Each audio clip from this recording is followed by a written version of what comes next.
ಕ್ಯಾಸ್ನೂರು forest disease death persist as better vaccine stays in trial stage. ಏನಾಗಿದೆ ಅಂತಂದ್ರೆ Kyasanur forest disease ಏನಿದೆಯಲ್ಲ, so ಅದಕ್ಕೆ ಸಂಬಂಧಪಟ್ಟಂತ ಸಾವು ನೋವುಗಳು ಸಂಭವಿಸ್ತಾನೆ ಇದೆ, ಆದ್ರೂ ಕೂಡ ಅದಕ್ಕೆ ಸಂಬಂಧಪಟ್ಟಂತ ವ್ಯಾಕ್ಸಿನ್ ಇನ್ನು ಟ್ರಯಲ್ ಸ್ಟೇಜ್ ಅಲ್ಲಿ ಇದೆ ಅಂತೇಳಿ ಡೆಕ್ಕನ್ ಹೆರಾಲ್ಡ್ ಅಲ್ಲಿ ಸುದ್ದಿ ಬಂದಿರುವಂತದ್ದು. ಸೊ ಇಲ್ಲಿ ನೋಡಬಹುದಾಗಿರುತ್ತೆ, ಉತ್ತರ ಕನ್ನಡ ವೆಸ್ಟರ್ನ್ ಘಾಟ್ಸ್ ನ ಉತ್ತರ ಕನ್ನಡ ಡಿಸ್ಟ್ರಿಕ್ಟ್ ಒಂದರಲ್ಲೇನೆ 14 ಸಾವಾಗಿದೆ, ಮತ್ತೆ ಶಿವಮೊಗ್ಗದಲ್ಲಿ 8, ಜೊತೆಗೆ ಚಿಕ್ಕಮಂಗ್ಳೂರಲ್ಲಿ 7. ಅಂದ್ರೆ ಸಾವುಗಳ ಸಂಖ್ಯೆ ಹೆಚ್ಚಿಗೆ ಆಗ್ತಾ ಇದೆ, ಬಟ್ ಅದಕ್ಕೆ ಸಂಬಂಧಪಟ್ಟಂತ ವ್ಯಾಕ್ಸಿನ್ ಇನ್ನು ಡೆವಲಪ್ ಆಗಿಲ್ಲ, ಇನ್ನು ಟ್ರಯಲ್ ಸ್ಟೇಜ್ ಅಲ್ಲಿ ಅಂತೇಳಿ ಸುದ್ದಿನಲ್ಲಾಗಿರುವಂತದ್ದು. ಸೊ ಈ ಹಿನ್ನೆಲೆಯಲ್ಲಿ ಸದ್ಯಕ್ಕೆ ನಾವು ಕ್ಯಾಸ್ನೂರು ಫಾರೆಸ್ಟ್ ಡಿಸೀಸ್ ಬಗ್ಗೆ ತಿಳ್ಕೊಳ್ಳೋದು ಇಂಪಾರ್ಟೆಂಟ್ ಆಗುತ್ತೆ.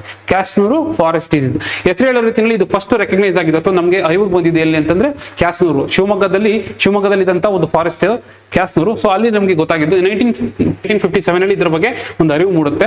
ಏನ್ ಅನ್ಕೊಂತಾರೆ ಅಂತಂದ್ರೆ ಫಸ್ಟ್ ಏನಾಗುತ್ತೆ ಅಂದ್ರೆ ಇದ್ದಕ್ಕಿದ್ದಂಗೆ ಕೆಲವೊಂದು ಮಂಗಗಳು ಸಾವನ್ನಪ್ಪಕ್ಕೆ ಶುರು ಆಗ್ತವೆ, ಯಾವುದೋ ಒಂದು ರೋಗಗಳಿಂದ ಮಂಗಗಳು ಸಾವನ್ನಪ್ಪಕ್ಕೆ ಶುರು ಆಗ್ತವೆ.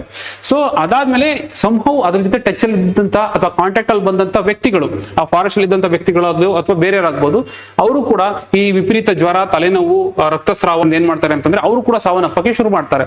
ಸೊ ನಮ್ಗೆ ಅವಾಗ ಅರ್ಥ ಆಗಿದ್ದು ಏನಂತಂದ್ರೆ ಮನುಷ್ಯ ಏನ್ ಸಫರ್ ಮಾಡ್ತಾ ಇದ್ದಾನೆ, ಇದಕ್ಕೆಲ್ಲ ಮುಖ್ಯ ಕಾರಣ ಆಗಿದ್ದು ಮಂಗ. ಸೊ ಹಾಗಾಗಿ ಇದಕ್ಕೆ ಮಂಗನ ಕಾಯಿಲೆ ಅಥವಾ ಮಂಕಿ ಫೀವರ್ ಅಂತೇಳಿ ಹೆಸರಿಟ್ಬಿಡ್ತಾರೆ.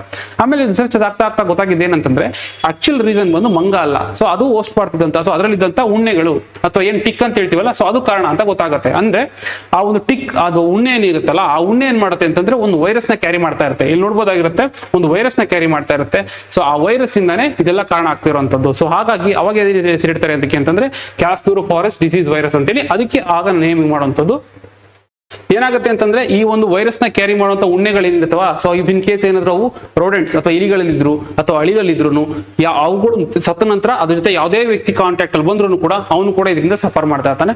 ಬಟ್ ಇದಕ್ಕೆ ಸಂಬಂಧಪಟ್ಟಂತ ವ್ಯಾಕ್ಸಿನೇಷನ್ ಇನ್ನ ಟ್ರಯಲ್ ಸ್ಟೇಜ್ ಅಲ್ಲಿ ಇದೆ. ಆಮೇಲೆ ಈಗ ನಾನು ಹೇಳಿದೆ ಮಂಗನಿಂದ ಮನುಷ್ಯನಿಗೆ ಬರ್ತಾ ಇದೆ ಅಥವಾ ಬೇರೆ ಬೇರೆ ಪ್ರಾಣಿಗಳಿಂದ ಮನುಷ್ಯನಿಗೆ ಬರ್ತಾ ಇದೆ ಅಂತ, ಬಟ್ ಮನುಷ್ಯರಿಂದ ಮನುಷ್ಯರಿಗೆ ಅಥವಾ ಹ್ಯೂಮನ್ ಟ್ರಾನ್ಸಿಷನ್ ಏನಿದೆಯಲ್ಲ, ಸೊ ಅದು ಇದುವರೆಗೂ ಯಾವುದೇ ರೀತಿಯಲ್ಲೂ ರೆಕಾರ್ಡ್ ಆಗಿಲ್ಲ.